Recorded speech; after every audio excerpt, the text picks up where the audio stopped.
Hello students, कैसे आप लोग? और बोर्ड एग्ज़ाम की प्रिपरेशन कैसी चल रही? अरे सर, फिर वही क्वेश्चन। क्या करूं, संतुष्टि नहीं होती। लगता है कि कहीं आप लोग की स्पीड स्लो ना हो गई हो, इसलिए बार बार याद दिलाता रहता हूं कि नहीं, वो टारगेट अचीव करना है और दिखाना है उन लोगों को जो कि इस सोच पर बैठे हैं कि नहीं, रिजल्ट तो उसका ख़राब ही आना है। उनको जवाब देना है। और हमारे पास ये जो स्टडी है, ये एक ऐसा, कह लीजिए, ऐसा इंस्ट्रूमेंट है, ऐसा हथियार है हमारे पास जिससे हम अपने आप को साबित कर सकते हैं और हर व्यक्ति की नज़र में एक अलग इमेज बना सकते हैं। बहुत बड़ा मौका होता है। एक बार क्लास 12th है, इसके बाद फिर से क्लास 12th का ये जो समय है ये नहीं आएगा। फिर से क्लास 12th आ सकती है, लेकिन क्लास 12th का ये समय फिर से नहीं आ सकता, ध्यान दीजिएगा। तो मैं नहीं चाहता कि क्लास 12th फिर से आए किसी के जीवन में, और क्लास 12th के फिर से वो समय तो नहीं आएगा, लेकिन मैं ये भी नहीं चाहता कि किसी का वो समय आए कि हाँ, 12th फिर से आए। एक बार आए और ऐसा आए कि जीवन भर हमें भी याद रहे और जो नेक्स्ट जनरेशन हो वो भी हमसे सीख ले, और जो माता पिता हैं वो अपने आप में गर्व महसूस करें। उनको कराएं, ये हमारी जिम्मेदारी है। हमें घर के कामों से दूर रखते हैं, हमें किसी प्रकार का कोई सामाजिक टेंशन लेने से बचाते हैं और कहते हैं कि नहीं, आपको पढ़ाई करना है। पैसे का जैसे भी व्यवस्था हो पाती है वो लोग करते हैं। पेरेंट्स हैं, कैसे भी करेंगे, खेती किसानी मजदूरी जो भी करेंगे, किसी भी तरीके से आपको पैसा देते हैं, इसलिए उनके पैसे का पाई पाई चुकता करना है आपको, और एक एक रुपए का, एक एक पैसे का हिसाब उनको वापस करना है कि अगर आप हमारे पीछे इतना त्याग किए हैं तो हमने भी देखिए कुछ कर दिखाया। और ईर्ष्या करने वालों को जवाब भी देना है साथ में। इसलिए उसके लिए हमेशा क्या चाहिए, एक वेल स्ट्रैटेजी और कॉन्टिन्यूटी, ये दो चीज़ चाहिए कि हमारी जो पढ़ाई का है वो ब्रेक ना हो, यानी जिग जैग स्टडी ना हो। एक स्ट्रेट लाइन में अगर मैं इस स्टडी का जो ग्राफ लें, वो क्या आना चाहिए, कांस्टेंट आना चाहिए, कि बीच में नीचे नहीं हुई, या फिर ऊपर आना चाहिए ग्राफ बट नीचे नहीं जाना चाहिए ग्राफ। चलिए अब इस देखते हैं कि, अच्छा मैं बता दूं कि पूरे आपके फिजिक्स फर्स्ट पेपर में अगर कोई पूछे कि सबसे इम्पोर्टेंट यूनिट कौन सी है सर, पूछते हैं कई बार स्टूडेंट्स कि सर पूरे फर्स्ट पेपर फिजिक्स में कौन सी ऐसी यूनिट जो सबसे ज़्यादा इम्पोर्टेंट है, तो बता दूं कि यूनिट 4, जो कि आपकी बुक में लिखा होता है कि 8 नंबर की आएगी। बुक के स्टार्टिंग में लिखा होता है नंबर्स, हर यूनिट के नंबर लिखे होंगे। ये जैसे पहली यूनिट 8 नंबर की, दूसरी यूनिट धारा वैद्युत वाली जो है वो 7 नंबर की है, फिर अगली 8, तीसरी यूनिट 8 नंबर की है, चौथी यूनिट 8 नंबर की है, पाँचवीं यूनिट 4 नंबर की है। इस तरह लिखा होता है। तो बता दूं कि जो चौथी यूनिट है उसमें 8 नंबर लिखा होता है, लेकिन मैंने पहले भी बताया है कि ये कोई फिक्स नहीं होता है। इम्पोर्टेंस, यूनिट की इम्पोर्टेंस के आधार पर वो कम ज़्यादा होता रहता है। तो जो यूनिट 4 है वो 8 नंबर की लिखी हुई बुक में, बट मैं बता दूं कि ये यूनिट इतनी इम्पोर्टेंट है कि यहाँ से एक फिजिक्स की एक नई डायरेक्शन है।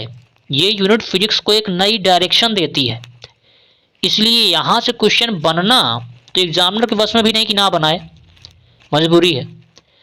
और इसलिए बहुत इंपॉर्टेंट, हम बता दूं 8 नंबर जरूर दिया है बुक में, लेकिन ये 10 से 12 नंबर तक की आती है यूनिट, यानी बहुत इंपॉर्टेंट यूनिट है और बहुत इंटरेस्टिंग यूनिट है। आप पढ़ेंगे तो बड़ा इंटरेस्ट लगेगा इसको पढ़ने में आपको। जिन्होंने पढ़ा होगा अभी तक वो देखे होंगे, अदरवाइज जिनका अभी सिलेबस वहाँ तक नहीं पहुँचा होगा वो देखेंगे। और मैंने इसमें देखिए थ्री हैज़ लगाया है। हैज से आप अंदाज़ा लगा लेंगे कि ये बहुत इंपॉर्टेंट यूनिट, ठीक है, पूरे फर्स्ट पेपर में।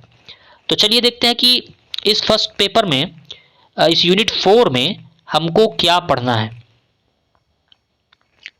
तो पहली चीज़ तो हमको पढ़ना है, इस क्वेश्चन में पहला तो पढ़ लेना है इस यूनिट में, चुंबकीय फ्लक्स क्या होता है, फॉर्मूला, यूनिट, डायमेंशन। वो तो पढ़ना ही है, उसको बोलने की जरूरत नहीं है। तो चुंबकीय फ्लक्स पढ़ लेना है पहली यूनिट में, पहला क्वेश्चन, यूनिट 4 में पहला क्वेश्चन चुंबकीय फ्लक्स पढ़ना है, ठीक है।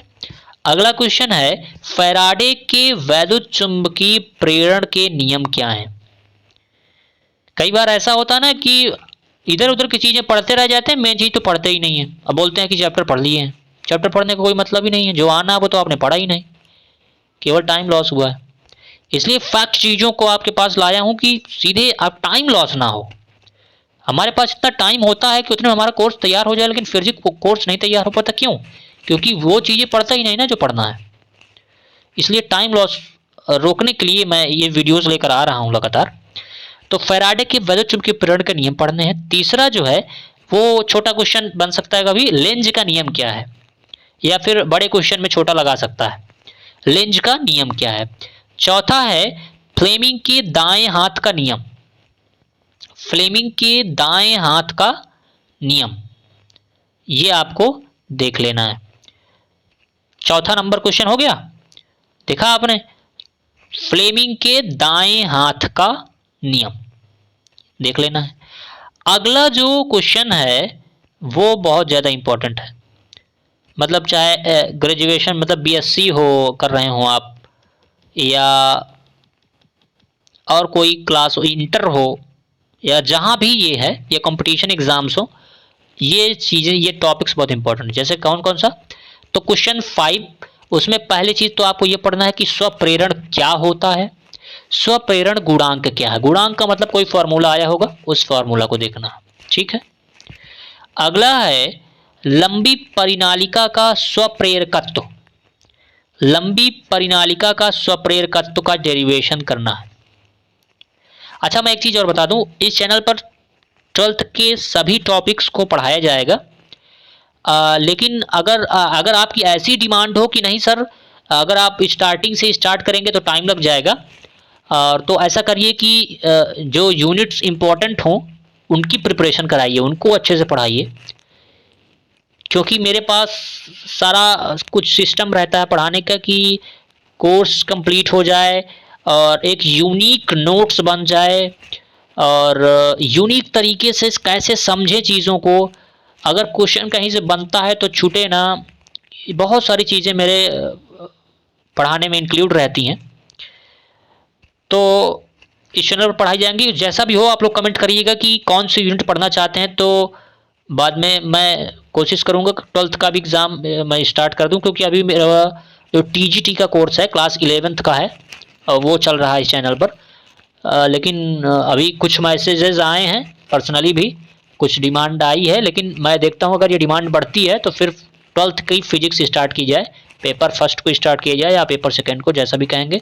और कौन सी यूनिट्स पढ़ना चाहते हैं वो भी कमेंट्स करिएगा, तो उसके हिसाब से मैं सोचूंगा और जल्द ही वीडियो लेकर आऊँगा। अगला क्वेश्चन पढ़ना है इसमें से, समतल वृत्ताकार कुंडली का स्वप्रेरकत्व, इसका डेरिवेशन। तो यानी पहली चीज स्वप्रेरण और स्वप्रेरण गुणांक पढ़ लेना है, थ्योरी डेफिनेशन। उसके बाद लंबी परिनालिका का स्वप्रेरकत्व, इसका एप्लीकेशन है, और समतल वृत्ताकार कुंडली का स्वप्रेरकत्व, ये भी एप्लीकेशन टाइप में है, तो इसको दोनों एप्लीकेशंस को डेरिवेशन पढ़ लेना है। अगला है जो वो है 6वां नंबर क्वेश्चन। 6वें में क्या है, तो पहली चीज तो इसमें पढ़ लेना है कि अन्योन्य अन्योन्य प्रेरण क्या होता है, और अन्योन्य प्रेरण गुणांक क्या होता है, ये दिख रहा है। इन चीजों को आपको पढ़ना है। क्या क्या, अन्योन्य प्रेरण तथा अन्योन्य प्रेरण गुणांक को समझाइए। दूसरा, दो समतल कुंडलियों के बीच अन्योन्य प्रेरकत्व का डेरिवेशन, दो समतल कुंडलियों के बीच अन्योन्य प्रेरकत्व का डेरिवेशन हमको पढ़ना है, ठीक है। अगला जो क्वेश्चन है वो है, दो लंबी समाक्षीय परिनालिकाओं के बीच अन्योन्य प्रेरकत्व के लिए फार्मूला जो आता है, डेरिवेशन आता है, उसको डेरिवेशन करना है। दो लंबी समाक्षीय परिनालिकाओं के बीच अन्योन्य प्रेरकत्व का डेरिवेशन करना है। अगला है, एक क्वेश्चन है बड़ा इंपॉर्टेंट है, बड़ा सिंपल है, और जब हमने एग्ज़ाम दिया था क्लास 12th का, तब ये आया भी था। तो ये क्वेश्चन है, भंवर धाराएं क्या हैं। इसको पूछने का कई तरीका होता है, एग्जामिनर का अलग अलग तरीके से पूछ लेता है कि भाई पहला तो ये कि सीधे 2 नंबर क्वेश्चन में पूछ लेता है, या वेरी शॉर्ट में पूछ लेता है, या फिर शॉर्ट में पूछ सकता है। बट ज़्यादातर क्या करता है आजकल का जो मॉडल है, वो भंवर धाराएं क्या हैं लगा करके एक न्यूमेरिकल साथ में लगा देता है। तो साथ में वो इसको भी जान लेता है, कोई रिलेटेड न्यूमेरिकल्स भी सॉल्व करवा लेता है। इस तरह का जो सिस्टम है, तो ये भंवर धाराएं क्या होती है, इसको एक और नाम है फोको धाराएं क्या है। क्योंकि कई बार भंवर धाराएं ना दे करके एग्जामिनर फोको धाराएं दे देगा, तो आप कहेंगे कि ये कहाँ से आ गए, ये तो कोर्स में है ही नहीं। फिर तो आपको देख लेना है। उसके बाद भंवर धाराएं जो उत्पन्न होती हैं, इनकी क्या हानियां हैं।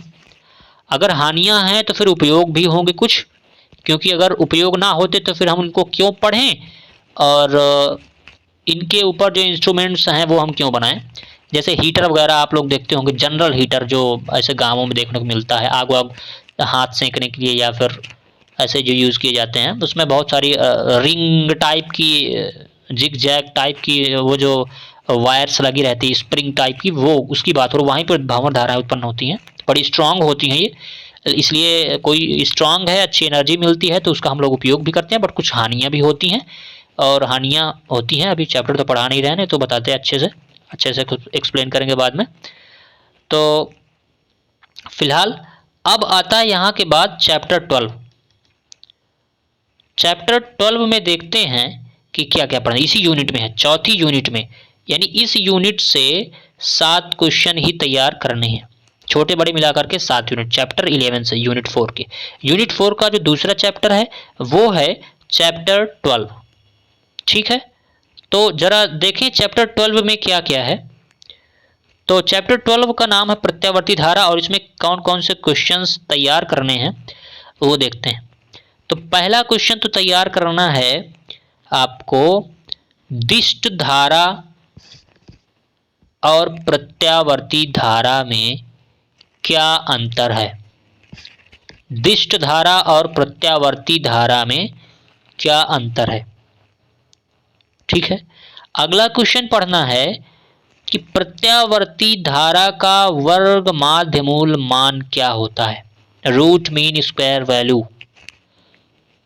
ठीक है, for alternating current, root mean square value for alternating current, इसको देख लेना है। अगला जब पढ़ेंगे तो वो क्वेश्चन है कि एलसी और एलसीआर सर्किट्स का पहली चीज तो कैसे बनाते हैं, पूरा एक्सप्लेनेशन आपको इसके विषय में पढ़ना है, विथ डेरिवेशन। इनका डेरिवेशन आता है, इसका अलग आता है, इसका अलग आता है। तो वैसे तो और सर्किट्स होते हैं, जैसे सीआर सर्किट भी होता है, एलआर सर्किट भी होता है। तो टाइम रहे तो सभी को देखना है, क्योंकि बहुत इंपॉर्टेंट है, सर्किट से क्वेश्चन अक्सर आते हैं। लेकिन फिलहाल अगर टाइम ना रहे, अभी जो शॉर्ट टाइम के लिए देख रहे हैं, तो यहाँ पर एलसी सर्किट और एलसीआर सर्किट, इन दोनों के विषय में जो डेरिवेशन आता है उसको तैयार करने हैं। साथ में इन पर न्यूमेरिकल्स भी आते हैं, तो उसको थोड़ा देख लेंगे, न्यूमेरिकल्स भी। ठीक है, न्यूमेरिकल्स देख लेंगे। दूसरी चीज जो है वो है वाटहीन धारा। वाटहीन धारा क्या होती है, एग्जाम्पल भी दे दीजिएगा, बुक में मिल जाए तो आसानी से। वाटहीन धारा पूछ लेता है कई बार, छोटा क्वेश्चन है तो इसको देख लेना है। और वाटहीन धारा, इसके बाद चोक कुंडली क्या होती है, इसके विषय में फुल एक्सप्लेनेशन, वर्किंग, कंस्ट्रक्शन, सारा कुछ विद डायग्राम। ठीक है, तो इसके विषय में पूरा एक्सप्लेनेशन पढ़ लेना है। अगला क्वेश्चन है वैद्युत जनित्र, या फिर इसको प्रत्यावर्ती धारा डायनामो भी बोलते हैं, जनित्र को डायनामो बोलते हैं। ठीक, तो प्रत्यावर्ती धारा डायनामो कहें या वैद्युत जनित्र कहें, इसके विषय में एक डिटेल से हमको एक्सप्लेन कर लेना है। इसका वर्किंग क्या है, इसका प्रिंसिपल क्या है, इसका कंस्ट्रक्शन क्या है, सारा कुछ पढ़ लेना। अगला जो है क्वेश्चन वो पढ़ना है हमको कि ट्रांसफार्मर क्या होता है। ट्रांसफार्मर का प्रिंसिपल क्या है, कंस्ट्रक्शन क्या है, और ये सारी चीज़ें हमको पढ़ लेनी है। और इस चैप्टर से हमको स्टूडेंट्स न्यूमेरिकल्स भी लगाने हैं। ध्यान दीजिएगा, न्यूमेरिकल्स छोड़ मत दीजिएगा, इंपॉर्टेंट है न्यूमेरिकल्स। और ये सर्किट्स के ऊपर खास करके जो न्यूमेरिकल्स आते हैं उनको जरूर लगा लीजिएगा, LCR LCA ये सब सर्किट्स के ऊपर, क्योंकि ये बहुत इंपॉर्टेंट है। और इस चैप्टर से कुछ ऐसी चीज़ें हैं जिनको देख लेना है। तो वो क्या देख लेना है, जरा रीड कर टाइप में कर लेना है। श्रेणी अनुनादी परिपथ क्या होते हैं, डेफिनेशन केवल पढ़ लीजिएगा बस, 1-2 नंबर की कभी कोई पूछ लेता है कि इस चैप्टर का नाम ही है श्रेणी अनुनादी परिपथ। अनुनादी परिपथ बोलते हैं, जैसे LCR है, LC सर्किट, ये सब अनुनादी परिपथ। क्यों बोलते हैं, कैसे पढ़ो, तो पढ़ाएंगे तो बताएंगे। फिलहाल अभी यह देख लीजिएगा कि ये होते क्या हैं, क्योंकि चैप्टर का नाम ही है और तो ये क्या होते हैं पूछा भी है 1-2 बार। देख लीजिएगा इसको कि एक्चुअली श्रेणी अनुनादी परिपथ होते क्या हैं, कैसे बनते हैं, इनका फॉर्मेशन कैसे होता है। तो यहाँ से यूनिट 4 कंप्लीट होती है। इसमें 2 ही चैप्टर हैं और सबसे इंपॉर्टेंट यूनिट है, इसको बहुत अच्छे से तैयार करना है। यूनिट 3, यूनिट 4 बहुत अच्छे से तैयार करना है। और यूनिट जो 5 है वो बहुत छोटी यूनिट, देखिए केवल 5 क्वेश्चन इसमें से तैयार करने हैं, दिख रहे होंगे स्क्रीन पर। और ये 4 नंबर की आपकी बुक में दी होती है, लेकिन ये ज़्यादा भी आती है, लेकिन लगभग 4 से 5 नंबर तक की भी ये यूनिट आती है। तो पहला क्वेश्चन इससे देख लेना है इस यूनिट से कि पहला तो क्वेश्चन यही देख लेना है कि ये विस्थापन धारा क्या होती है, विस्थापन धारा। ठीक, विस्थापन धारा क्या होती है ये पढ़ लेना है।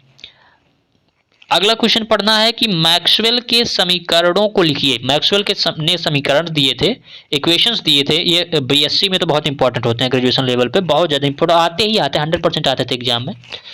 अभी इंटर में क्या है कि थोड़ा अपर लेवल की बात है मैक्सवेल इक्वेशंस, बट कोर्स में है, बहुत इंपॉर्टेंट चीज़ है, इसलिए पूछ सकता है। और जब पूछेगा तो कम से कम शॉर्ट क्वेश्चन में आता है, अदरवाइज लॉन्ग में पूछेगा। ठीक है, तो हमको इक्वेशंस को पढ़ लेने हैं अच्छे से। उसके बाद अगला क्वेश्चन है वैद्युत चुंबकीय तरंगें क्या हैं। चैप्टर का नाम ही है वैद्युत चुंबकीय तरंगें, यूनिट 5, इसलिए वैद्युत चुंबकीय तरंगें क्या हैं कई बार पूछा है, इलेक्ट्रोमैग्नेटिक वेव्स। ठीक है, इनकी वैद्युत चुंबकीय तरंगों की अनुप्रस्थ प्रकृति की व्याख्या कीजिए, ये क्वेश्चन भी कई बार पूछा गया है। अगला है कि तथा वैद्युत चुंबकीय तरंगों की विशेषताएं क्या है, यानी वैद्युत चुंबकीय तरंगों से रिलेटेड 2 क्वेश्चंस बनते हैं और वो हैं क्या, इस पर ओवरऑल 3 क्वेश्चन, छोटे बड़े मिलाकर के, कहीं भी जैसी भी एग्जामिनर का माइंड सेटअप जैसा वो उस हिसाब से पूछ लेगा। तो वैद्युत चुंबकीय तरंगें क्या हैं, वैद्युत चुंबकीय तरंगों की अनुप्रस्थ प्रकृति की व्याख्या कीजिए, तथा वैद्युत चुंबकीय तरंगों की विशेषताएं क्या होती हैं वो आपको बताना है। तो इसका मतलब डिटेल में पढ़ लेना है। अगला जो है क्वेश्चन इस यूनिट से वो है मैक्सवेल का वैद्युत चुंबकीय तरंग सिद्धांत क्या है। तो ये पूछता है, इक्वेशंस की भी अच्छी प्रोबेबिलिटी आने की। कई बार समझ सकता है कि नहीं अभी बच्चे छोटी हैं, छोटी क्लास में हैं, तो हो सकता है इक्वेशंस ना दे, लेकिन मैक्सवेल के ये सिद्धांत तो जरूर पूछ सकता है। बट इक्वेशंस को हमें देखना है, क्योंकि वो एग्जामिनर के माइंड सेटअप पर डिपेंड करेगा। और कोर्स में भी है, अगर टफ होता या कोर्स से बाहर की चीज़ होती, आपके समझ के बाहर की चीज़ होती, तो कोर्स में ना रखा जाता।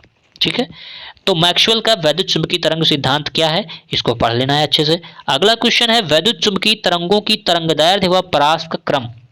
क्वेश्चन समझ में नहीं आया होगा, कहने का मतलब ये है कि जो वैद्युत चुंबकीय तरंगे हैं तो उसमें कई तरंगे आ जाती हैं, देखेंगे जब पढ़ेंगे तो कई तरंगे आ जाती हैं। तो जैसे एक्स रेज, गामा रेज, इस तरह से करके जो सारी रेज हैं उनका पर्टिकुलर वेवलेंथ होती है, तरंगदैर्ध्य होती है, तो उनका रेंज होता है, कितनी रेंज से इतनी परास होती है, तो उनका क्या क्रम है, क्रम अक्सर पूछता है कई बार, और बहुत इंपॉर्टेंट है ये, पूरी फिजिक्स में जानने लायक ही है, एग्जाम में पूछता है, ऑब्जेक्टिव में पूछ सकता है, कैसे भी पूछ सकता है।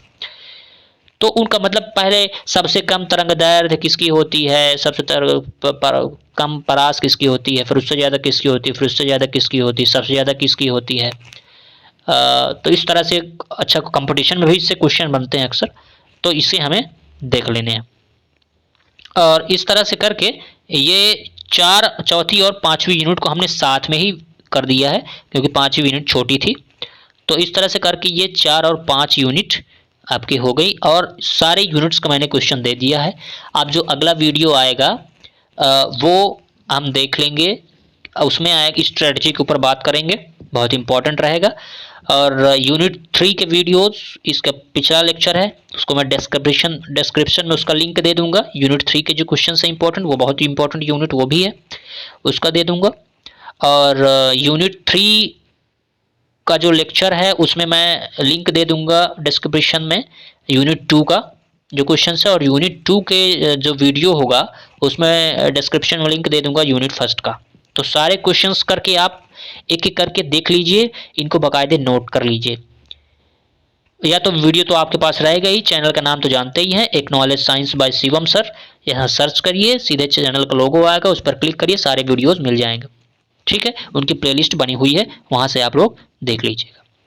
तो अच्छे से पढ़िए और सारे क्वेश्चंस को तैयार कर डालिए।